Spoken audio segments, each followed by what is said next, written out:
Hi, I'm Eva L Roy, and I am the author of this children's book, Mrs. Mouse, which you can buy on Amazon, and I'll leave the link in the description. So, this channel, what is it going to be? It's going to be a writing channel.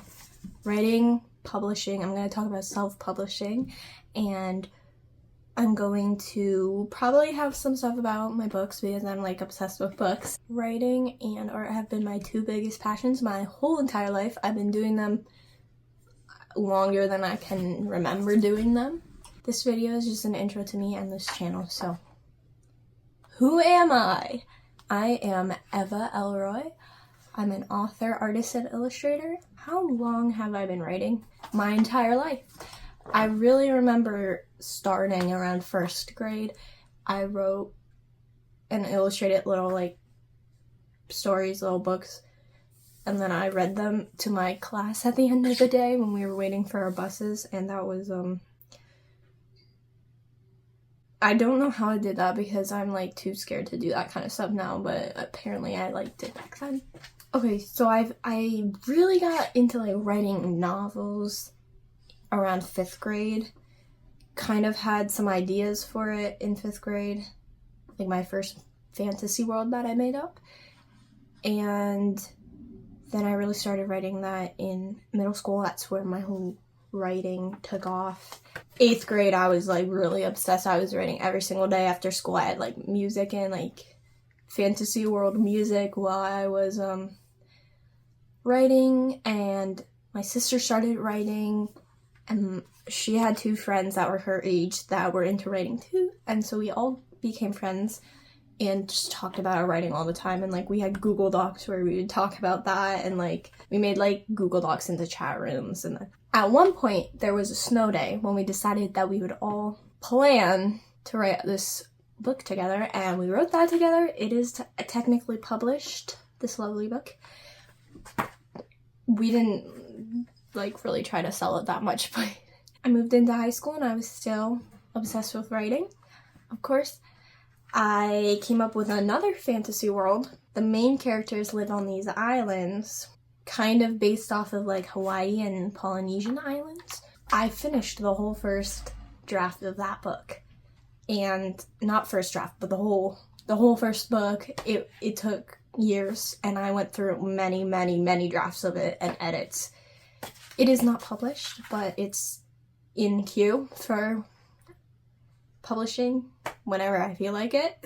It's called Yawa's Secret. Yawa is the island kingdom that I mentioned where the main characters live. By college, my first year, my first semester at least, I was still writing. Then I got very like stressed out with all this work and stuff. My classes, I didn't really have that much time. I also had a job by then, so I could not write as much. And when I did write, I just felt very burnt out, like stuck on all my projects. So I took a break and I decided to just work on my art, which I was studying. Didn't write for a whole year.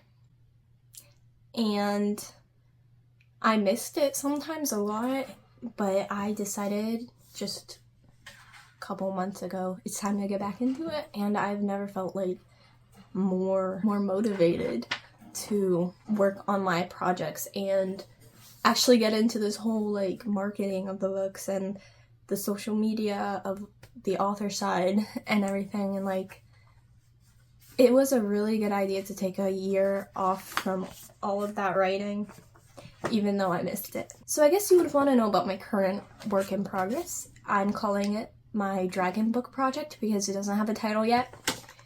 And I'm hoping it will only be a duology because I don't feel like writing another long series. It's kind of upper middle grade, younger YA fantasy book about dragons and this girl who is very anxious and socially anxious, and basically she's like a peasant. She's like lives at the bottom of the caste system, and the king has outlawed people below a certain level to have dragons like as pets, basically, because in their world, people, like, it's the cool thing to have the coolest looking dragon or a trained dragon. Like, only the higher ups, the nobles, can have them. Even though the king himself is like terrified of dragons, he still allows this.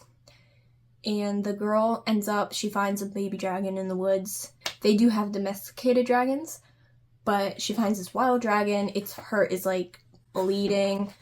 She takes it home. It's like this tiny, like the size of a kitten. He grows up a little bit. She keeps him in her barn, heals him, and then she has to let him go eventually because he gets too big. And of course, it is really illegal to have a dragon, especially a wild one. And so the beginning of the book, like the first line opening, she is trying to get rid of the dragon because it's time to let him go back into the wild. And that's obviously hard for her because she has developed a bond with this dragon. And he's like a pet, a family member, a friend. She feels like he's the only creature that understands her. Also, this book has a strong sister relationship, which I'm really excited to write. I mentioned Y'all secret already when I was talking about my writing like journey, kind of, I guess. And that is also, I guess, a work in progress. It's just kind of like sitting in the back right now, but it is like completely written. The first book, it's supposed to be about 7 books long. It's about 7 princesses. They're all sisters. And again, with the sisters thing, I guess it's because I have so many sisters. They're kind of like Polynesian, inspired by different places. It's like a mixture of Polynesian and like medieval. That series I love a lot too. Like, I'm so excited to publish that one. I don't know which one I'm going to publish first, but you stick around, maybe you can help me decide on that. Future story ideas. I'm going to revisit my middle school fantasy world. My first world that I made up. I called it Tristle. Kind of like tri-crystal, 3 crystals, because they had 3 giant crystals that like protected the world and everyone fought over them. It's about 2 girls who find a portal into this fantasy world in an abandoned house, and they basically just decide to live there. So that one going to be a middle grade book. And then of course my other projects is children's books, because I've always wanted to write and illustrate children's books. I think that children's imaginations are like the most like precious thing. Like, it's super important to me that kids have an imagination and like are reading good books that will help that side of them grow, and like creativity. And my biggest inspiration is Beatrix Potter, the author and illustrator of all the Peter Rabbit books and related books. I just really love her as an artist and a writer. Like, her stories are so cute and whimsical and magical, and I love the little animals, and of course I'm an animal lover, so a lot of these books are going to be inspired by pets I had when I was younger. This Mrs. Mouse is a made-up character, but some of her children, let me find a picture of them. Her children, some of them are named after some of the pet mice that my sister and I had when we were younger.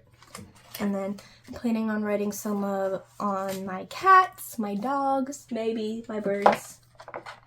And I'm really excited to do the next children's book because that was also really fun. Well, I guess that's it for this video, and I'll be releasing another video soon that is going to talk about KDP, Kindle Direct Publishing, and how to use that. Like, well, it's more of a general overview to it. What is it, why use it, and kind of a little tour of the inside of it in case you are looking to self-publish a book and you don't even know anything about it. If you want to know more, you should definitely look at Bethany Yatazada. I will link her channel because she's like my favorite author ever and really, really good at explaining that part of being an author and publishing. Okay, I hope you guys liked it, and I'll see you next time.